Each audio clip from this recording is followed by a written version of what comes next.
আসসালামু আলাইকুম ভিউয়ার্স, আজকে আমি এমন একটা জায়গাতে আইছি, খুব গুরুত্বপূর্ণ একটা জায়গা। আমরা বিরত সিলেটও লাগি, খুব গুরুত্বপূর্ণ জায়গা। এটা লাগে শেরপুর আইছি, শেরপুর ফারকুল আইছি পাওয়ার প্ল্যান্ট আইছি।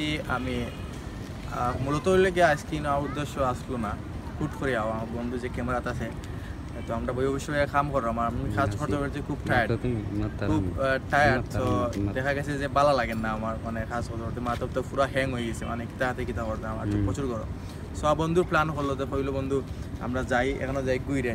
তো ওই হিসাবে কইলাম তো কোনো যাওয়া যায় বন্ধু, প্ল্যান করো। তো বন্ধু কইলো বন্ধু আমি এক জায়গায় গেছিলাম, মন খারাপ আসলো, গেছিলাম ও জায়গা যাওয়ার পর মনটা ভালো হইলো। তো কইলাম যে চল, সমস্যা নাই আমি যাই। তো তারা কইলাম যে রাতকে আগে যাইতে পারবো না। তো এ কইলো ঠিক আছে, রাত্রে আগে যাইতাম পারবো। তো ওই হিসাবে ইনো আওয়ার পরে যে আমার যে অফিসে তাতে যে মাইন্ড আসলো বা যে নার্ভাস ছিল, মানে পালা লাগে না, কিন্তু তার কোনো কাজ করতে ভালো লাগে না।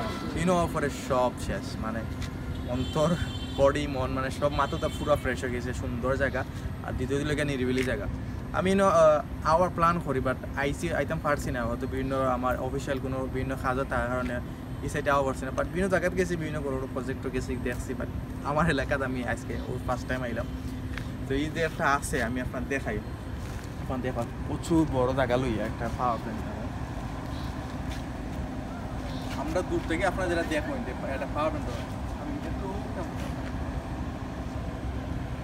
ওই যে লাল সাদা দেখা, আপনারা ওই যে লাল সাদা দেখা হয়, কিন্তু অনেক দূর থেকে দেখা যায় জিনিসটা, অনেক দূর থেকে দেখা যায়। তো আমার বাড়িতে গিয়ে কিন্তু দেখা যায় রাত্রে কিন্তু স্পেশালি যেটা রাত্রে বাসে বেশি দেখতে সুন্দর লাগে। তো ও আসলো আজকে আমার মানে আওয়া উদ্দেশ্য, হুট করে আইলাম, হুট করে খুব ভালো লাগলো, মনটা ফ্রেশ হইলো, বা যে চিন্তা ভাবনা আসলো সবই দূর হয়েছে। তো আমরা দেখমু বৃহত্তর সাইডগুলো ঘুরে দেখমু, আপনারা দেখাইমু।